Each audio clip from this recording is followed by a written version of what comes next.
Continuing on with our discussion of phases and phase changes. So again, increasing energy as we go left to right here. And if we plot this out then on what we call a TV diagram, that is temperature here on the y-axis, this is a lowercase v, that is specific volume. I have my cheat sheet. Change cameras real quick, remind us of what the different V's are. Stop share here so you can see that. This is Steve's cheat sheet. These are some of my chicken scratches that you'll see. Remember, capital V with a cross, that is total volume. Lowercase v, that is specific volume. That is volume per unit mass. Again, remember, speed is capital V without a cross on it. And then, of course, there's internal energies we've defined already. So that's Steve's cheat sheet. Okay, now if I go back, let's look at this graph again. Okay, so if we continue on there. So what I've done, all that to say, I've got specific volume down here on the x-axis, and it's worth reminding us what that is.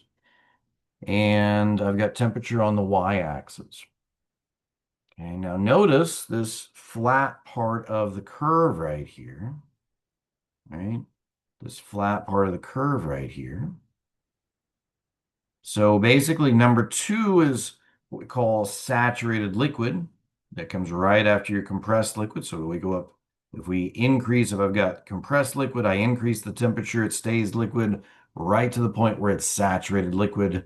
And then if I keep adding temperature, I go from two is saturated liquid. I go out here between 2 and 4. Anywhere along this line is a saturated mixture. So notice the temperature stays constant at 100 degrees C while I go through that phase change between saturated liquid to saturated vapor. And then once I reach saturated vapor, that means there's no longer a mixture of liquid and vapor. That's what occurs from 2 to 4. Now I'm going to go into the superheated vapor region. So if I keep adding energy, I increase the temperature. Once all of it is boiled off, once we've transitioned past that saturated region, now we're in the superheated region. And as the temperature increases, the volume increases. Okay. Now, that's notice that flat line back here. That occurs at 100 degrees C. Okay. It's 100 degrees C. Now, what about a lower temperature? Can water boil at temperatures that are not 100 degrees C? Well, yeah, of course. If so, you maybe have encountered that before, where you've got water boiling at something other than 100 degrees C. What causes that? And here's where I would ask the class and say, well, when would we expect the water to boil at a different temperature? And I wait to see what answers I get. Normally, somebody will say, well, what if the pressure changes? Yes, if the pressure changes, if we go to a higher elevation, somewhere like the city of Denver, Colorado, for example, the Mile High City. It's actually a little more than a mile, and it's not the only Mile High City, but it's famously known as the Mile High City. It's about a mile above sea level. Um, so it's higher up, kind of up in the mountains, and it's further up in the atmosphere. Remember, change in pressure in a column of fluid is equal to rho gz. So as you move further down in that column of fluid, you end up with a higher pressure. So down here closer to sea level, we've got more atmosphere above us stacking up, causing a pressure. So we're closer to an atmosphere here where I'm at. But if you go all the way up to Denver, somewhere at a higher elevation, there's less atmosphere above you, causing that increase in pressure. So you're at a lower atmospheric pressure. What we find is that lower atmospheric pressure, the boiling temperature of most substances, if not all, actually goes down as well. So the saturated point, the boiling temperature is now at a lower value. So yeah, so if pressure is less than an atmosphere, you'll see a different pressure or different boiling temperature, different saturated temperature. What this tells us then, this phenomena tells us that the saturated pressure and the saturated temperature, the boiling temperature and the boiling pressure are actually linked together. They are dependent on each other. And if we were to plot all those out, you would find something like this, where yeah, so it's only going to occur, the combination of the boiling point, basically the saturated temperature, saturated pressure, is only going to occur on a graph that would look like this. This graph appears to be for water. And I say that because right here at about, oh, I don't know, if we go up to 100 and we come over, it looks like right around about 101.3 kilopascals, kilopascals, which this is 1 atmosphere. And I should have wrote that bigger. But about 1 atmosphere, about 103 kilopascals, or 101.3 kilopascals, is where you're seeing 100 degrees C. But notice the curve. It's as you increase pressure, you increase temperature. As you decrease, it decreases. It's not a linear progression. That's true for almost all substances. It's almost all substances will experience or exhibit this kind of behavior. It's just the numbers on the scales will be a little bit different. For example, liquid nitrogen.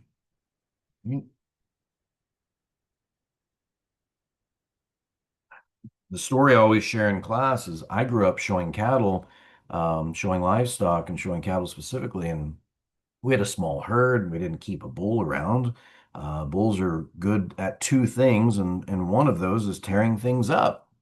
And so we didn't normally keep a bull around because we didn't want to tear things up, and we only just had a few cows. So we would import semen, and we would do artificial insemination. We would select good genetics. We can order that in, and that would be shipped to us, and it would be shipped in liquid nitrogen. We would, growing up, there was always a tank of liquid nitrogen in the back room. And I learned to not get in there and play with the liquid nitrogen because it was the contents of that tank is expensive. At any rate, you can keep liquid nitrogen. You can keep nitrogen in this liquid form. The way those tanks are constructed, if you look at the cross section of one of those, it's kind of interesting. They're called dewars. And it looked kind of like this, and I've drawn this a bit exaggerated. Um, and you would have in there, you would have this vat of liquid nitrogen inside. And then what we would do, what there would be is there would be like this orange styrofoam cap on top that you would shove down in there, and it would form kind of this nice tight seal with the sides. And then what you would see is often on these large tanks, that's a different one.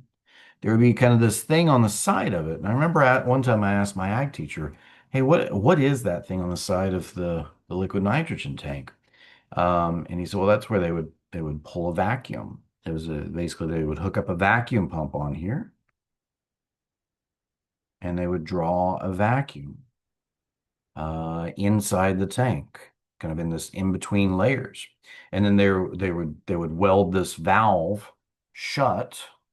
A robot would come through and weld with this valve shut, and they could remove the I'm sorry, the vacuum pump off it. And so you have these basically two layers of metal, an outside layer of metal and an inside layer of metal, and they've pulled a vacuum in between them. And again, we're looking at the cross section of this, imaginary cross section. So interesting thing, we talked about the first law of thermo, and we said, well, energy in minus energy out equals change. So if we look at the first law of thermodynamics for this thing, we say, well, what energy crosses the boundary here? If we say energy in minus energy out equals change, right? Delta, let's say delta, I'm going to erase that, equals the change, delta E system. Well, what is my system? I'm going to call the nitrogen here my system. So if we call the nitrogen down here my system, well, what's crossing the boundary? Well, if I've got a nice tight seal with this styrofoam cap up here, there's not much mass coming into this area, right? Um, if and these are solid metal walls, so there's no mass coming through this way, right? There's nothing doing work to this. So those are the ways energy can cross the boundaries: work, mass, and there's a third one, heat, right? So there's heat. So is heat going to be able to cross from out here into that nitrogen? Well, if you've got a vacuum in between, remember, heat transfer occurs by conduction. Conduction requires molecule to molecule. There's no molecules between the outside and the inside. It's a vacuum. So there's no conduction occurring.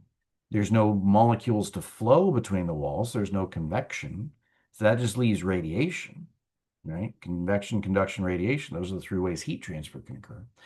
So if I've got two sheets of metal, that blocks out most radiation. So there's no heat, there's no work. And if we can minimize the mass with a good seal up here at the top, the left-hand side of that equation becomes zero. And that becomes basically the change in the internal energy because this thing's not changing kinetic or potential energy. So the internal energy is not changing, which means the nitrogen just sits there. It's happy to just sit there in a liquid form as long as you want. That's kind of cool, right? That's actually pretty cool. So you can keep biological samples. For us, we would keep semen on bulls that we wanted to add their genetics to our herd. We'd order those in and we could put them in the tank and they were ready whenever the cows were ready for them. And that's, I mean, you can keep embryos with a variety of species, humans included, reproductive cells. We can keep stem cells if we want to grow organs or clone our own organs. We can sometimes harvest stem cells. That's kind of in the testing phases right now. So there's all kinds of implications. But what can happen is if I store liquid nitrogen in a vacuum chamber, basically like a big Yeti, if you will. That's how your Yetis or older people would work with a thermos. That's how those would work. They're vacuum sealed, insulated. So with a vacuum seal, you have essentially no energy coming in. And so you can hold that nitrogen and perpetuate the saturated state indefinitely because liquid nitrogen occurs at about minus 320 Fahrenheit for those of us that think in Fahrenheit. It's kind of cool. All right. I probably spent way too long talking about that, but it's interesting. A couple of terms here. I'm just going to point to them, pause it here. Look at these. These are in your book. We don't have to spend too much time on these. Okay. But there's an amount of energy to go from the liquid to the vapor phase. There's an amount of energy required to go from the solid to the liquid phase. That's the latent heat of vaporization and the latent heat of fusion. Okay. Like I said, go back and pause that if you need to copy that down. That's perfectly fine if that helps you remember. Okay. Um, so we've previously looked at this diagram. Again, this is temperature on the y-axis, specific volume on the x-axis. And we said, hey, there's this flat line in here of a phase change, right? And we said, well, you know what? If we go I'm going to go just a little bit longer on this one. If we go to a lower pressure, right? So this is 1 atmosphere is what this dark line here is. But what happens if I go down to a lower pressure? Well, if I go down to a lower pressure, something less than an atmosphere,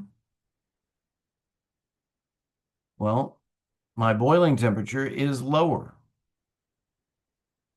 This would be P less than 1 atmosphere. If it's less than 1 atmosphere, this flat phase change line is going to occur at a lower temperature. And the opposite is true too. If I go up here to a higher temperature, that flat line is going to occur at a higher temperature.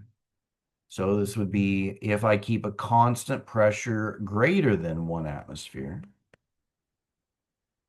my line would do this. So I can draw a whole stack of these lines, right? I could draw several down below. I could draw several down here down below. I could draw several more up above. And I could stack a whole bunch of these lines together. And you would observe a phenomenon when that happens. You would observe this. You would observe this phenomenon. You would observe these phase changes, these flat lines where I'd go from saturated liquid over to saturated vapor at different pressures up until a point you would hit a critical point at some very, very high, well, often very, very high pressure. Right? But you would have where we could observe phase changes up into what we call the critical point. The critical point is the point where there's no apparent phase change occurs. It's over here on the left, it's kind of behaving like a liquid, and then over here on the right, it's kind of behaving like a vapor. And there's really no, it just kind of magically goes from one to the other. Mhm. That's what we call the critical point. All substances have a critical point.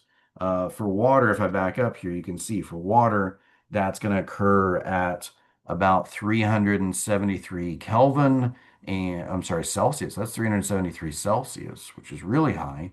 And that's going to occur at about 200, or I'm sorry, 22 megapascals. It's about 220 atmospheres. All right, so crazy high pressure, really, really high temperature. If you work with 3D printers for reference, most plastic 3D printers get in the 200 to 250 Celsius range. Some of your really industrial plastics might get up to 350 to 400 Celsius. So that's like really, really high temperature. Okay. Um, Very, very high as well below. So, all right, that's a good stopping place. We'll start the next video here.